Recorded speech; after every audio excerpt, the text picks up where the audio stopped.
Hello friends, എല്ലാവർക്കും പുതിയൊരു വീഡിയോയിലേക്ക് സ്വാഗതം. യൂട്യൂബർ ഹില, നമുക്കറിയാം അസ്ല മാർലി എന്നാണ് ചാനലിന്റെ പേര്. അപ്പൊ ഈയിടെ അവര് ഡിവോഴ്സ് ആയി എന്ന് പറഞ്ഞു പലരും കമന്റ് ചെയ്യുന്നു എന്ന് പറഞ്ഞിട്ട് ഹില അവരുടെ ചാനലിലൂടെ ഒരു വീഡിയോ ചെയ്തിരുന്നു. നമുക്കറിയാം വിവാഹം കഴിക്കാത്ത പല യൂട്യൂബേഴ്സ് ആയിട്ടുള്ള കുട്ടികളും ചാനലിലൂടെ എങ്ങനെ നിറം വർദ്ധിപ്പിക്കാം, അല്ലെങ്കിൽ എന്ത് ലിപ്സ്റ്റിക് ഉപയോഗിക്കാം, അല്ലെങ്കിൽ എങ്ങനെ ഹെയർ കെയർ ചെയ്യാം, ഇന്ന ഡ്രസ്സ് എവിടുന്നാ വാങ്ങിയത്, അങ്ങനത്തെയൊക്കെയുള്ള വീഡിയോ ചെയ്തുകൊണ്ടിരുന്ന സമയത്ത് ഹില ചെയ്തിരുന്ന വീഡിയോസ് വളരെ വളരെ ഡിഫറെന്റ് ആയിരുന്നു. എന്ന് വെച്ചാൽ പ്രൈവറ്റ് ആയിട്ടുള്ള കാര്യങ്ങളെ കുറിച്ച്, പ്രൈവറ്റ് പാർട്ട് എങ്ങനെ കെയർ ചെയ്യാം, അങ്ങനത്തെയൊക്കെ കുറെ കാര്യങ്ങളെ കുറിച്ചായിരുന്നു ഹില വീഡിയോ ചെയ്തുകൊണ്ടിരുന്നത്. അപ്പോൾ അങ്ങനെയൊക്കെ വളരെ ഡീപ്പായിട്ട് ഉള്ള കാര്യങ്ങൾ വീഡിയോ ചെയ്തുകൊണ്ടിരുന്ന ഹില ഇടയിൽ വിവാഹം കഴിച്ച് ആ ഒരു വിവാഹം കഴിഞ്ഞ കാലം മുഴുവൻ കൃത്യമായിട്ട് വീഡിയോയിലൂടെ കാണിച്ച വ്യക്തിയാണ് ഹില എന്ന് പറയുന്നത്. ഇപ്പോൾ ഹിലയുടെ വിവാഹത്തിന്റെ ഓരോ സ്റ്റേജുകളും, അല്ലെങ്കിൽ അതിനു മുൻപ് തന്നെ ഫ്രണ്ട്സ് ഒക്കെ ആയിട്ട് ടൂർ പോകുന്നത്, അങ്ങനെ വളരെ വളരെ എല്ലാ കാര്യങ്ങളും ചാനലിലൂടെ വന്ന് കാണിച്ചുകൊണ്ടിരുന്ന വ്യക്തിയായിരുന്നു ഹില. വിവാഹം കഴിഞ്ഞിട്ട് അംജുക്ക എന്ന് പറഞ്ഞിട്ട് എപ്പോഴും വീഡിയോ ചെയ്തുകൊണ്ടിരുന്നിരുന്നു. വിവാഹത്തിന്റെ ഓരോ സ്റ്റെപ്പും ഓരോ സ്റ്റേജും വീട്ടുകാരെ കുറിച്ചും എല്ലാ കാര്യങ്ങളും ചെയ്തുകൊണ്ടിരുന്നു. പിന്നെ അംജുക്ക എന്ന് പറയുന്ന ഹിലയുടെ ഹസ്ബൻഡ് ജോലി ചെയ്യുന്ന സ്ഥലത്തേക്ക് അവിടെ ചെന്ന് UK ചെന്നിട്ട് അവിടുത്തെ കുറെ വീഡിയോസ്, അങ്ങനെ എല്ലാം കൃത്യമായി ചെയ്തുകൊണ്ടിരുന്ന വ്യക്തിയായിരുന്നു ഹില. അപ്പൊ ഹില ഗർഭിണിയായ സമയത്ത് ഹില നാട്ടിലായിരുന്നു. ഭർത്താവിന്റെ ജോലി സ്ഥലത്ത് നിന്ന് ഹില നാട്ടിൽ വന്നു. അങ്ങനെ നാട്ടിലായിരുന്നു ഹിലയുടെ പ്രഗ്നൻസി പീരീഡ് ഒക്കെ ഉണ്ടായിരുന്നത്. ആ സമയത്തുള്ള കുറെ വീഡിയോകളൊക്കെ കഴിഞ്ഞു പോയി. അങ്ങനെ ഹില പ്രസവിച്ചു. അപ്പൊ ഡെലിവറി വീഡിയോ പോലും ഹില ചെയ്തിട്ടുണ്ട്. ഡെലിവറി റൂമിലുള്ള വീഡിയോ പോലും ഹില ചെയ്തിട്ടുണ്ട്. അത് കഴിഞ്ഞ് പ്രസവം കഴിഞ്ഞ് കുട്ടിയായ ശേഷം ഈ കുട്ടിയെ കാണാൻ ഹസ്ബൻഡ് നാട്ടിലേക്ക് വന്നില്ല. അപ്പൊ ഇപ്പൊ കുട്ടിക്ക് കുറെ ആയി, ഇതുവരെ ഹസ്ബൻഡ് നാട്ടിലേക്ക് വന്നിട്ടില്ല. പൊതുവെ എപ്പോഴും അംജുക്ക ചാനലിലൂടെ പറഞ്ഞുകൊണ്ടിരുന്ന ഹില പിന്നീട് അങ്ങനെ അത് ചാനലിലൂടെ അത്ര പബ്ലിക്കായിട്ട് പറയാതെയായി, അല്ലെങ്കിൽ ഹസ്ബൻഡിന്റെ വീട്ടുകാരെ കാണിക്കാതെയായി. വളരെ അപൂർവമായിട്ട് മാത്രം ഹസ്ബൻഡിന്റെ വീട്ടുകാരെ കാണിക്കുന്നു, അല്ലെങ്കിൽ ഹസ്ബൻഡിന്റെ വീട്ടിൽ പോയിട്ട് താമസിക്കുന്നതൊക്കെ വളരെ അപൂർവമായി. ആദ്യമായിട്ട് കുട്ടീനെ കാണിക്കാൻ പോകുന്നു എന്നൊക്കെയുള്ള വീഡിയോ കുറെ കഴിഞ്ഞിട്ടാണ് ചെയ്തിട്ടുള്ളത്. ഭർത്താവിനെ കുറിച്ച് അധികം സംസാരിക്കുന്നില്ല. അതിന്റെ ഇടയിലാണ് ഭർത്താവിന്റെ അനിയന്റെ വിവാഹം കഴിയുന്നത്. അപ്പൊ ഈ വിവാഹത്തിന് ഈ പറയുന്ന ഹില പങ്കെടുത്തില്ല. അങ്ങനെയൊക്കെ വന്നു കഴിഞ്ഞപ്പോൾ പല ആളുകളും ഹിലയുടെ ചാനലിൽ പോയിട്ട് ഹില ഡിവോഴ്സ് ആയോ, അല്ലെങ്കിൽ ഹില ഡിവോഴ്സ് ആയി, അതുകൊണ്ടാണ് ഈ അംജുക്ക എന്നിപ്പോ പറയാത്തത്, അല്ലെങ്കിൽ അംജുക്കയുടെ വീട്ടിൽ പോവാത്തത്, അംജുക്കയുടെ അനിയന്റെ വിവാഹത്തിന് പങ്കെടുക്കാത്തത്, അങ്ങനെയൊക്കെയുള്ള കമന്റുകൾ ഇഷ്ടംപോലെ വരാൻ തുടങ്ങി. അപ്പൊ അത് ബുദ്ധിമുട്ടായപ്പോഴാണ് ഹില അതിനൊരു മറുപടിയായിട്ട് ഹിലയുടെ ചാനലിലൂടെ വന്നിട്ടുള്ളത്. അപ്പോൾ ഹില പറയുന്ന കാര്യങ്ങള് അത് വളരെ വ്യക്തിപരമായിട്ടുള്ള കാര്യമാണ്. ഞാൻ എപ്പോഴും എന്തിനാണ് ചാനലിലൂടെ വന്ന് പറയുന്നത് എന്നാണ് പറയുന്നത്. ഹിലയുടെ ഭർത്താവ് കുട്ടീനെ കാണാൻ വരാത്തത് എന്ത് എന്നുള്ളതിന് പറയുന്നത്, അവർ ആ സമയത്ത് ജോലി മാറിയായിരുന്നു. ഏകദേശം പ്രസവത്തിന്റെ സമയത്തായിട്ടാണ് വിസയിൽ ചില പ്രശ്നങ്ങൾ വന്ന് ജോലി മാറിയത് ഒക്കെ. അപ്പൊ അവർക്ക് കൃത്യമായ സാലറി, അവരുടെ ഒരു നിയമത്തിനനുസരിച്ചുള്ള സാലറി അല്ലെങ്കിൽ അവർക്ക് നാട്ടിലേക്ക് വരാൻ പറ്റാത്ത അവസ്ഥ, അല്ലെങ്കിൽ വൈഫിന് അങ്ങോട്ട് ചെല്ലാൻ പറ്റാത്ത അവസ്ഥ, അങ്ങനെയൊക്കെ പലതും ഉണ്ടായി. അതുകൊണ്ടാണ് ഹസ്ബൻഡിന് നാട്ടിലേക്ക് വരാൻ പറ്റാത്തതും കുട്ടിയെ കാണാൻ പറ്റാത്തതും എന്ന് പറയുന്നു. ഇതുവരെ അദ്ദേഹം വന്ന് കുട്ടിയെ കണ്ടിട്ടില്ല.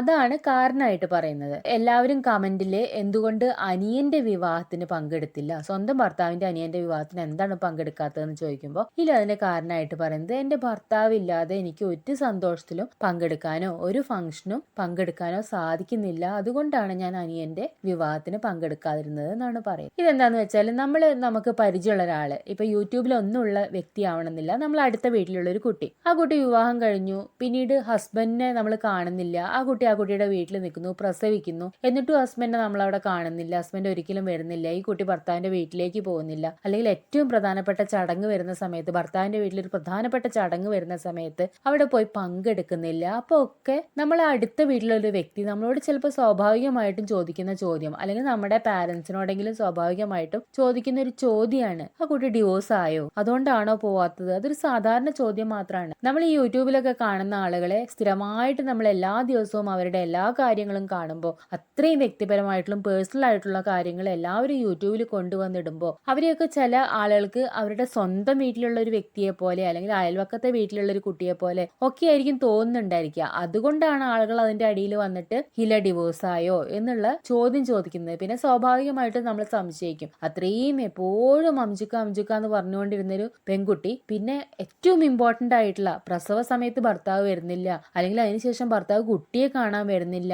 കാരണം ഒരു സാധാരണ ഗൾഫുകാരനെ പോലെ, കുട്ടി ഉണ്ടായി 1 വയസ്സായി 2 വയസ്സായി ഒക്കെ ശേഷം മാത്രം ലീവ് കിട്ടി വരുന്ന ഒരു സാധാരണ ഗൾഫുകാരനായിട്ടോ അല്ലെങ്കിൽ പ്രവാസിയായിട്ടോ അല്ല ഹീലയുടെ ഭർത്താവിനെ നമ്മളെ മുന്നിൽ പ്രസന്റ് ചെയ്തിട്ടുള്ളത്. അദ്ദേഹം യൂറോപ്പിൽ വലിയ ജോലിയുള്ള UK എന്തോ വലിയ ജോലിയുള്ള ഒരാളായിട്ടാണ് നമ്മളെ മുന്നിൽ കാണിച്ചു തരുന്നത്. അപ്പൊ അങ്ങനെയുള്ള ഒരു വ്യക്തി, എപ്പോൾ വേണമെങ്കിലും വന്നു പോകാൻ പറ്റുന്ന ഒരു വ്യക്തി കുട്ടിയെ കാണാൻ വരുന്നില്ല എന്ന് പറയുമ്പോൾ സ്വാഭാവികമായിട്ടും അതിന്റെ ഇടയിൽ ആളുകൾ വന്നിട്ട് കമന്റ് ചെയ്യും. പിന്നെ മാത്രമല്ല, ഇവിടുത്തെ യൂട്യൂബേഴ്സ് എന്നൊക്കെ പറഞ്ഞാൽ ആഴ്ചയ്ക്ക് വെറുതെ ട്രിപ്പൊക്കെ വിദേശത്തേക്ക് പോകുന്ന ആളുകളാണ്. വിദേശത്ത് പോയി താമസിക്കുന്നു, വിദേശത്ത് നിന്ന് തിരിച്ചു വരുന്നു, അങ്ങനെയൊക്കെ ഉള്ള ആളുകളായിട്ടാണ് നമ്മൾ ഇവരെ കാണുന്നത്. അപ്പൊ ഇത്രയും ഇമ്പോർട്ടന്റ് ആയിട്ടുള്ള ഒരു സമയത്ത് ഒരിക്കൽ പോലും ഇതേ ഇങ്ങോട്ട് വരുന്നില്ല, അല്ലെങ്കിൽ ഹീലയ്ക്ക് അങ്ങോട്ട് പോവാലോ, എന്തുകൊണ്ട് പോകുന്നില്ല എന്നൊക്കെ ആളുകൾ ചിന്തിക്കുന്നത് സ്വാഭാവികമായിട്ടുള്ള കാര്യമാണ്. ഇതെന്ന് പറഞ്ഞാല് ഇവര് ആദ്യ കാലത്തൊക്കെ യൂട്യൂബിൽ വന്ന സമയത്ത് എല്ലാ കാര്യങ്ങളും, വീട്ടിലത്തെ കാര്യങ്ങളും സ്വന്തം ലൈഫിലത്തെ കാര്യങ്ങളും പേഴ്സണൽ ആയിട്ടുള്ള കാര്യങ്ങളും എല്ലാം കൊണ്ടുവന്ന് യൂട്യൂബിൽ നമ്മളെ മുന്നിൽ കാഴ്ചവെച്ചത് കൊണ്ടാണ് ആളുകൾ പോയിട്ട് ഇത്തരം ചോദ്യങ്ങൾ ചോദിക്കുന്നത്. ഡിവോഴ്സ് ആയോ എന്നൊരു പെൺകുട്ടീനോട് വെറുതെ പോയി ചോദിക്കുന്നത് വളരെ മോശമായിട്ടുള്ള കാര്യമാണ്. അതിനെ ന്യായീകരിച്ച് പറയുന്നതല്ല. പക്ഷെ എന്തുകൊണ്ട് ആളുകൾ ചോദിക്കുന്നു എന്നുള്ളത് എന്റെ കറക്റ്റ് ആയിട്ടുള്ളൊരു വശമാണ് ഇതെന്ന് പറയുന്നത്. അത്രയും പ്രൈവറ്റ് ആയിട്ടുള്ള കാര്യങ്ങളാണ് ആദ്യകാലത്ത് ഈ യൂട്യൂബേഴ്സ് ഒക്കെ യൂട്യൂബിലൂടെ വന്ന് കാണിച്ചുകൊണ്ടിരുന്നത്. ഇപ്പൊ കുറെ മാറി. പഴയ യൂട്യൂബേഴ്സ് ഒക്കെ പ്രൈവറ്റ് ആയിട്ടുള്ള കാര്യങ്ങളൊക്കെ കാണിക്കുന്നത് കുറച്ച് അവര് കുറെയൊക്കെ കൊളാബൊക്കെ ചെയ്ത് അങ്ങനത്തെ രീതിയിലൊക്കെ വരുമാനത്തിലേക്ക് മാറിയിട്ടുണ്ട്. സ്വന്തം വീട്ടിലത്തെ കാര്യങ്ങളൊക്കെ ഇങ്ങനെ ക്യാമറ വെച്ച് കാണിക്കുന്നതൊക്കെ വളരെ കുറഞ്ഞിട്ടുണ്ട് എന്ന് വേണമെങ്കിൽ പറയാം. അല്ലെങ്കിൽ അവർ ഓരോ കാര്യങ്ങളും വീട്ടിലത്തെയാണ് നമ്മളോട് കാണിച്ചുകൊണ്ടിരുന്നത്. ഇപ്പൊ ഹില ചോദിക്കുന്ന കാര്യം, ഞാനിപ്പോ പ്രൈവറ്റ് ആയിട്ട് എന്റെ ഹസ്ബൻഡിനോട് ഫോൺ ചെയ്യുന്ന, വീഡിയോ കോൾ ചെയ്യുന്നൊക്കെ നിങ്ങൾക്ക് കാണിച്ചു തന്നിട്ട് ബോധ്യപ്പെടുത്തണോ എന്നൊക്കെയാണ് ചോദിക്കുന്നത്. പക്ഷേ ഇതിന്റെ മുൻപ് ഈ വിവാഹം കഴിഞ്ഞ സമയത്തൊക്കെ നമ്മൾ വളരെ പ്രൈവറ്റ് ആയിട്ടുള്ള അവരുടെ മൊമെന്റ്സ് ഒക്കെ, ഇപ്പോ ഗിഫ്റ്റ് കൊടുക്കുന്നത് അല്ലെങ്കിൽ വാലന്റൈൻസ് ഡേ ആഘോഷിക്കുന്നത്, പിറന്നാൾ ആഘോഷിക്കുന്നത് ഒക്കെ ഹസ്ബൻഡും വൈഫും മാത്രമായിട്ടുള്ള വളരെ പ്രഷ്യസ് ആയിട്ടുള്ള മൊമെന്റ്സ് ഒക്കെ നമ്മളെ മുന്നിൽ കൊണ്ടുവന്ന് നമുക്ക് കാണിച്ചു തന്നിട്ടുണ്ട്. അപ്പോൾ ആളുകൾ ചോദിക്കും, നിങ്ങൾ ഒരിക്കൽ പോലും വീഡിയോ കോൾ സംസാരിക്കുന്ന പോലും നിങ്ങൾ കാണിക്കുന്നില്ലല്ലോ എന്ന് ചോദിക്കും. അപ്പൊ അത്രേ അതിൽ സംഭവിച്ചിട്ടുള്ളൂ എന്നുള്ളതാണ്. പിന്നെ ഈ അനിയന്റെ വിവാഹത്തിന് പങ്കെടുത്തില്ല എന്നുള്ളതിന് ചില കാരണമായിട്ട് പറയുന്നത്, എന്റെ ഹസ്ബൻഡ് ഇല്ലാതെ എന്റെ ജീവിതത്തിൽ ഒരു സന്തോഷം വരാൻ അല്ലെങ്കിൽ ഒരു സന്തോഷത്തിലോ ഒരു ചടങ്ങിലോ പങ്കെടുക്കാൻ എനിക്ക് തോന്നുന്നില്ല, ഞാൻ അതുകൊണ്ടാണ് ഒരു ചടങ്ങും നടത്താത്തതെന്ന് പറയുന്നുണ്ട്. ഇലയുടെ വളകാപ്പ് നടത്തിയിട്ടുണ്ട്, ഹസ്ബൻഡ് ഉണ്ടായിരുന്നില്ല, നല്ല ഗംഭീരമായിട്ട് നടത്തിയിട്ടുണ്ട്, അതിന് പങ്കെടുത്തിട്ടുണ്ട്. ഹീല തന്നെ അത്രയും വലിയൊരു ചടങ്ങ് നടത്തിയിട്ടുണ്ട്. എന്നിട്ട് സ്വന്തം ഹസ്ബൻഡിന്റെ അനിയന്റെ വിവാഹം, ഹസ്ബൻഡ് ഇവിടെ ഇല്ല, അദ്ദേഹത്തിന് ജോലി സംബന്ധമായിട്ട് പല ബുദ്ധിമുട്ടുള്ളത് കൊണ്ട് വരാൻ പറ്റാത്ത സാഹചര്യത്തിൽ ഒരു ഹസ്ബൻഡിന്റെ സ്ഥാനത്ത് സ്വന്തം അവരുടെ മകനില്ല, ആ അമ്മയുടെ അച്ഛനെയും മകനില്ലാത്ത സമയത്ത് ആ മകന്റെ സ്ഥാനത്ത് നിന്നിട്ട് ആ വീട്ടിൽ ഉണ്ടാവേണ്ട ഒരു പെൺകുട്ടിയാണ് ഹീല എന്ന് പറയുന്നത്. അപ്പൊ ഹീല ആ വീട്ടിലത്തെ ഒരു വിവാഹത്തിന് പങ്കെടുക്കുന്നില്ല എന്ന് പറയുമ്പോൾ എന്ത് ന്യായം പറഞ്ഞാലും ആളുകൾ ചോദിക്കും എന്തുകൊണ്ട് പങ്കെടുത്തില്ല. അതിന് പറയുന്ന ഒരു എക്സ്ക്യൂസും സാധാരണ വ്യക്തികൾക്ക് മനസ്സിലാവില്ല എന്നുള്ളതാണ്. ഇപ്പോ ഹീലയുടെ വശം മാത്രം ചിന്തിച്ചിട്ട് ഹസ്ബൻഡ് ഇല്ലാത്തത് കൊണ്ട് എനിക്ക് ഭയങ്കര വിഷമാണ്, അതുകൊണ്ട് ഞാൻ ആ സന്തോഷത്തിൽ പങ്കെടുക്കുന്നില്ല, അതൊക്കെ. പക്ഷെ ആ ഹസ്ബൻഡിന്റെ വീട്ടുകാര്, അമ്മയും അച്ഛനും ഒക്കെ ഉണ്ട്. അവര് എത്രയോ ആളുകളോട് ആ വിവാഹത്തിന് 1000, 2000, 3000 ആളുകൾ വന്നിട്ടുണ്ടെങ്കിൽ അവരിൽ മിക്ക ആളുകളോടും മകന്റെ ഭാര്യ എന്താ വരാത്തത് എന്നുള്ളതിന് മറുപടി പറഞ്ഞ് ബുദ്ധിമുട്ടിയിട്ടുണ്ടായിരിക്കണം. കാരണം ഇപ്പൊ മകൻ വിദേശത്താണ്, ചിലപ്പോ സാധാരണക്കാരുടെ ഇടയിലാണെങ്കിൽ മകന്റെ വൈഫും ഒരു പക്ഷെ വിദേശത്തായിരിക്കാം എന്ന് കരുതിയിട്ട് ആളുകൾ ഇത് ചോദിക്കില്ല എന്ന് വിചാരിക്കാം. പക്ഷെ ഹില വീഡിയോയിലൂടെ എല്ലാ കാര്യങ്ങളും കാണിക്കുന്നതാണ്, വിദേശത്തൊന്നുമല്ല നാട്ടിൽ തന്നെ ഉണ്ട് എന്നൊക്കെ ഉള്ളത് ഈ വീഡിയോ കാണുന്ന ആളുകൾക്ക് അറിയുന്നതാണ്. അപ്പൊ സ്വാഭാവികമായിട്ടും ആളുകൾ വന്നിട്ട് ചോദിച്ചിട്ടുണ്ടാവില്ലേ ഹില എന്തുകൊണ്ട് വന്നില്ല. അപ്പൊ അതിന് ഈ പറയുന്ന ഒരു എക്സ്ക്യൂസ്, ഈ മോനില്ലാത്തതുകൊണ്ട് അവൾക്ക് വിഷമാണ് അതുകൊണ്ട് അവൾ വന്നിട്ടില്ല എന്നുള്ള ഒരു എക്സ്ക്യൂസ് ഒന്നും ഒരിക്കലും ആളുകൾ ഉൾക്കൊള്ളില്ല. ഇപ്പൊ യൂട്യൂബിലെ ആളുകളാണെങ്കിലും പുറമെ സാധാരണ ആളുകളാണെങ്കിലും അത് ഉൾക്കൊള്ളാൻ വളരെ സാധ്യത കുറവാണ് എന്നുള്ളതാണ്. ഇപ്പൊ നമുക്കറിയാം ഇച്ചാപ്പി ദ വേൾഡ്, ആ കുട്ടി വിവാഹം കഴിച്ചിരുന്ന ശ്രീലക്ഷ്മി, ആ കുട്ടി വിവാഹം കഴിച്ചിരുന്ന സമയത്ത് ഒരുപാട് വിമർശനങ്ങൾ വന്നിരുന്നു. വിവാഹത്തിന് ശേഷം ആ ഇച്ചാപ്പി അവരുടെ വീട്ടിലുള്ള കാര്യങ്ങൾ, ഹസ്ബൻഡിന്റെ വീട്ടിലുള്ള കാര്യങ്ങളൊക്കെ കാണിച്ചിരുന്നു. അപ്പോൾ ആ ഹസ്ബൻഡിന്റെ അമ്മയായിട്ടും ഹസ്ബൻഡും ഒക്കെ ആയിട്ടും വളരെ വളരെ സ്നേഹത്തിലുള്ള, അല്ലെങ്കിൽ കാണുമ്പോൾ കെട്ടിപ്പിടിക്കുന്നു, പൊട്ടിച്ചിരിക്കുന്നു, സന്തോഷിക്കുന്നു, ഭയങ്കര സന്തോഷമായിട്ടുള്ള ഒരു ലൈഫ് ആ കുട്ടി വീഡിയോയിലൂടെ കാണിച്ചു. ആ സമയത്ത് ഒരുപാട് വിമർശനം വന്നിരുന്നു, ഇത് കുറച്ചു കാലേ ഉണ്ടാവുള്ളൂ, ഈ കാട്ടിക്കൂട്ടുന്നതൊക്കെ വെറും കാട്ടിക്കൂട്ടൽ മാത്രമാണ് എന്നൊക്കെ ഉള്ള അഭിപ്രായങ്ങൾ ഒരുപാട് വന്നിരുന്നു. ആ സമയത്തും അങ്ങനെ പറഞ്ഞിട്ടുള്ള കമന്റുകൾക്കൊക്കെ ഒരുപാട് വിമർശനം വന്നിരുന്നു. ആ കുട്ടി നല്ല സന്തോഷമായിരിക്കുമ്പോൾ നിങ്ങൾ എന്തിനാണ് ഇങ്ങനത്തെ കാര്യങ്ങൾ പറയുന്നതെന്നൊക്കെ പറഞ്ഞിരുന്നു. പക്ഷെ ഇതിന്റെ ഒരു വിഷയം എന്താന്ന് വെച്ചാൽ, ഇനി അവരുടെ ലൈഫിൽ ഉടനീളം എന്ന് വെച്ചാൽ യൂട്യൂബിൽ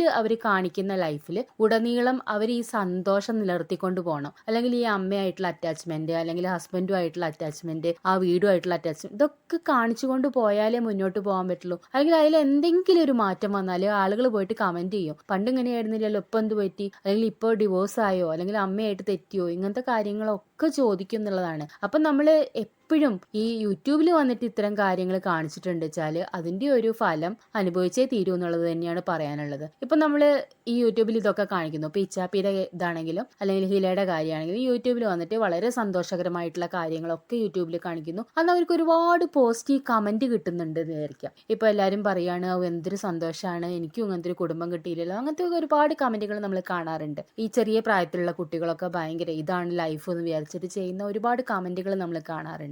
അപ്പോൾ ആ ഒരു നല്ല കമന്റുകൾ കിട്ടുമ്പോൾ അവർ സന്തോഷിച്ചിരുന്നത് പോലെ തന്നെ ഒരു നെഗറ്റീവ് കമന്റ് വരുമ്പോൾ അതും ഉൾക്കൊള്ളാനുള്ള മനസ്സ് വേണം. കാരണം നെഗറ്റീവ് കാര്യങ്ങൾ ചാനലിലൂടെ കാണുമ്പോൾ, അല്ലെങ്കിൽ ആദ്യമുള്ള സന്തോഷം ഇല്ല ഇപ്പോൾ എന്നൊക്കെ ചാനലിലൂടെ കാണുമ്പോൾ ആളുകൾ നെഗറ്റീവ് കമന്റുകൾ ഇടും. അപ്പൊ ഈ പോസിറ്റീവ് കമന്റ് കിട്ടുമ്പോൾ സന്തോഷിക്കുന്ന അതേ മനസ്സോടുകൂടെ തന്നെ ഈ നെഗറ്റീവ് കമന്റും കാണേണ്ടതല്ലേ, അല്ലെങ്കിൽ പോസിറ്റീവ് കമന്റ് ഇടുന്നത് പോലെ തന്നെ നെഗറ്റീവ് കമന്റും ആളുകൾ ഇടാൻ സാധ്യതയുണ്ട് എന്ന് മനസ്സിലാക്കേണ്ടതല്ലേ. ഇപ്പൊ ഈ ചാനലിലൂടെ വന്നിട്ട് എപ്പോഴും ഇത്തരം കാര്യങ്ങൾ കാണിക്കുമ്പോൾ ചിന്തിക്കേണ്ട കാര്യം പിന്നീട് നമ്മളെ ലൈഫ് എപ്പോഴും നമുക്ക് അങ്ങനെ കൊണ്ടുപോകാൻ പറ്റുള്ളൂ എന്നുള്ളതാണ്. ഇപ്പൊ നമ്മൾ ബിനീഷ് ബാസ്റ്റിന്റെ കല്യാണം കഴിഞ്ഞു, ആ ഒരു പെൺകുട്ടി വീട്ടിൽ വരുന്നു, ആ പെൺകുട്ടി വളരെ പൊളൈറ്റ് ആയിട്ട് അമ്മയോടൊക്കെ ഭയങ്കര നല്ലതിൽ പെരുമാറുന്നതൊക്കെ ചാനലിലൂടെ ഇപ്പൊ കാണിച്ചുകൊണ്ടിരിക്കുന്നുണ്ട്. അപ്പോൾ എല്ലാവരും അത് തന്നെയാണ് കണ്ടുകൊണ്ടിരിക്കുന്നത്, ഇനി അതാണ് കാണുന്നു പ്രതീക്ഷിക്കുന്നത്. അപ്പൊ അതിലെന്തെങ്കിലും ഒരു ചെറിയ മാറ്റം വന്നാല് ആ പെൺകുട്ടി ഏതെങ്കിലും ഒരു ദിവസം കുറച്ച് എന്തെങ്കിലും ഒരു ഡിപ്രഷനോ എന്തെങ്കിലും ഒരു ദിവസം മുഖം കുറച്ച് കനപ്പിച്ച് വെച്ച് കഴിഞ്ഞാൽ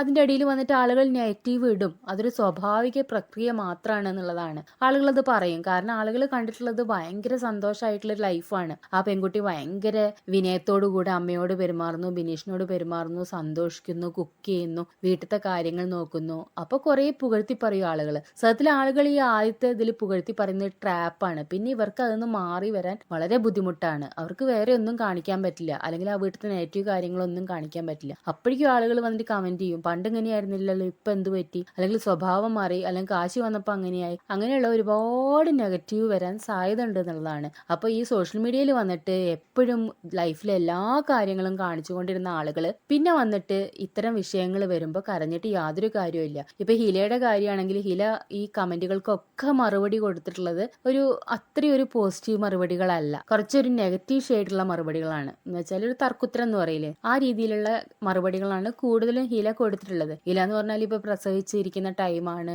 ആ കുട്ടിക്ക് അതിൻ്റെതായ മാനസിക പ്രശ്നങ്ങൾ ഉണ്ടായിരിക്കും, പിന്നെ ഹസ്ബൻഡിന് വരാൻ പറ്റുന്നില്ല എന്നുള്ളത് ഒരു സത്യമാണ്. ആ ഹസ്ബൻഡിന് അവിടെ എന്തൊക്കെയോ ജോലിയിൽ ബുദ്ധിമുട്ടുണ്ടെന്ന് ഹില തന്നെ പറയും. അപ്പൊ അതൊക്കെ ആ കുട്ടിയുടെ മാനസിക അവസ്ഥയെ ബാധിക്കുന്നുണ്ടായിരിക്കും. പക്ഷെ ഇതൊന്നും ജനങ്ങൾ മനസ്സിലാവില്ല, ഇത്തരം നെഗറ്റീവ് കമന്റുകൾ ഇട്ടുകൊണ്ടേയിരിക്കുന്നതാണ്. പിന്നെ നമ്മൾ എപ്പോഴും ചിന്തിക്കുക, ഈ സോഷ്യൽ മീഡിയയിൽ ഇരിക്കുന്ന പെൺകുട്ടികളും അല്ല, സാധാരണ പെൺകുട്ടികൾ സോഷ്യൽ മീഡിയയോ അല്ലെങ്കിൽ യൂട്യൂബ് ചാനലോ ഒന്നും ഇല്ലാത്ത കുട്ടികളോടും പറയാനുള്ളത്, നമ്മളൊരു വിവാഹം കഴിച്ചു കഴിയുമ്പോൾ ആദ്യത്തെ കുറച്ച് ടൈമിൽ ഭയങ്കര ഹാപ്പി ആയിരിക്കും.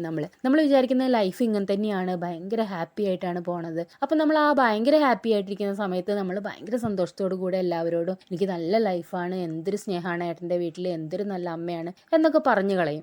അതേപോലെ തന്നെ യൂട്യൂബ് ചാനലുള്ളവർ യൂട്യൂബിൽ വന്നിട്ട് അവിടുത്തെ വളരെ നല്ല മൊമെന്റ്, പിച്ചാപ്പീനെ പോലെ എൻ്റെ വീട്ടിൽ സന്തോഷമാണ് എനിക്ക് ഏട്ടൻ്റെ വീട്ടിൽ എന്ന് പറഞ്ഞു കഴിയുമ്പോൾ അത് നിലനിൽക്കുന്ന ല്ല. എത്രയായാലും ലൈഫ് എന്ന് പറയുമ്പോൾ സന്തോഷമായിട്ട് പോകുന്നത് മാത്രമല്ല, എന്ന് വെച്ചാൽ ആ കുട്ടിയുടെ ഒന്നും ലൈഫ് മോശമായി പോകുന്നല്ല പറയുന്നത്. പക്ഷെ ഈ ആദ്യത്തെ ഉള്ള ഈ സന്തോഷങ്ങളില്ലേ, സന്തോഷം മാത്രമുള്ള ലൈഫ് അതൊരിക്കലും നിലനിൽക്കില്ല. ജീവിതം എന്ന് പറയുന്നത് സന്തോഷം ഉണ്ടായിരിക്കും, വിഷമം ഉണ്ടായിരിക്കും, ബുദ്ധിമുട്ടുണ്ടാവും, പ്രശ്നങ്ങളും ഉണ്ടായിരിക്കും, അങ്ങനെയാണ് മുന്നോട്ട് പോവുക. അപ്പൊ അത് എപ്പോഴും ആദ്യം തന്നെ മനസ്സിലാക്കുക, അങ്ങനത്തെ ഒരു സ്റ്റേജ് വരാനുള്ള സാധ്യത ഉണ്ട്. അപ്പൊ ഈ സന്തോഷങ്ങളൊക്കെ ഇങ്ങനെ സന്തോഷം മാത്രമായിട്ട് എൻ്റെ ലൈഫ് അത്രയും ബെറ്റർ ആണ്, ഇനി എൻ്റെ ലൈഫിൽ ഒരു മോശം വരാനില്ല എന്നുള്ള രീതിയിൽ ചാനലിൽ കൊണ്ടുവന്ന് കാണിക്കുമ്പോൾ ആളുകൾ സ്വാഭാവികമായിട്ടും എന്തെങ്കിലും വിഷയം വരുന്ന സമയത്ത് നെഗറ്റീവ് കമന്റ് ഇടും. സാധാരണക്കാരന്റെ ലൈഫിൽ, ചാനലൊന്നും ഇല്ലാത്തൊരു പെൺകുട്ടിയുടെ ലൈഫിലാണെങ്കിലും ആദ്യത്തെ കുറച്ച് ടൈം വിവാഹം കഴിഞ്ഞ ഉടനെ പിന്നെ ആ ഒരു സന്തോഷത്തിൽ സ്വന്തം വീട്ടിൽ വന്നിട്ട് ബന്ധുക്കളോടും നാട്ടുകാരോടും ഒക്കെ എനിക്ക് ഭയങ്കര സുഖം അവിടെ എന്ന് പറഞ്ഞു കഴിയുമ്പോൾ പിന്നീട് ഒരു ചെറിയ വിഷയം വരുമ്പോൾ പോലും നമുക്കത് ഇവരോട് അറിയിക്കുമ്പോൾ അവർ വേറെ രീതിയിലാണ് അതിനെക്കുറിച്ച് സംസാരിക്കും. നീ പണ്ട് ഇങ്ങനെയൊന്നും അല്ലല്ലോ പറഞ്ഞു എന്നൊക്കെയുള്ള രീതിയിൽ. ലൈഫ് ഇങ്ങനെയാണ്, നല്ലതും വരും ചീത്തതും വരും. അപ്പം നമ്മൾ നമ്മൾ ഏതൊരു സ്റ്റേജിലും നമ്മുടെ മനസ്സ് കുറച്ച് അടക്കി കുറച്ചുകൂടെ ഒരു പക്വതയോടുകൂടെ ഈ ചാനലിലാണെങ്കിലും ഒക്കെ പെരുമാറുക എന്നേ പറയാനുള്ളൂ. അപ്പോൾ ആളുകൾ ഇങ്ങനെ ഡിവോഴ്സ് ആയോ, ഡിവോഴ്സ് ആയില്ലേ അങ്ങനെയൊക്കെ ചോദിച്ചു എന്ന് വരും. അതിനെയൊന്നും മൈൻഡ് ചെയ്യാതിരിക്കുക. കാരണം നിങ്ങൾ ആദ്യം തന്നെ നിങ്ങളുടെ ലൈഫ് കൊണ്ടൊന്ന് ഈ സോഷ്യൽ മീഡിയയിൽ